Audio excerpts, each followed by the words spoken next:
Kaos në parlamentin serb plagosen 3 deputete, njëra 8 muajsh e shtatzan. Vučić shkon në spital.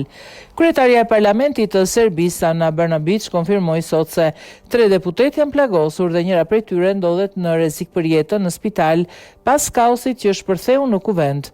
Brnabić tha se 3 deputet e plagosur janë Jasmina Obradović, Jasmina Karanac dhe zonja Ilić, e cila është 8 muajsh e shtatzan.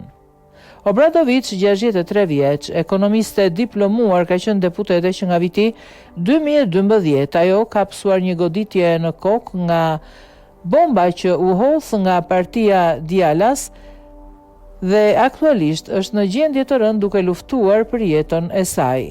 Deputetja Jasmina Karanac u plagos kur godit në kokë nga një granat.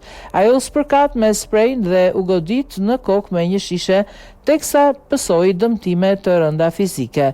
Deputetja e tretë, Sonja Ilić, e cila është 8 muaj shtatzan, u sëmur dhe u transferua në një institucion shtetëror ku po luftojnë për të dhe foshnjën e saj, ka thënë Brnabić. Presidenti Vučić u nis për në spital për të vizituar deputeten Jasmina Obradović, e cila po lufton për jetën.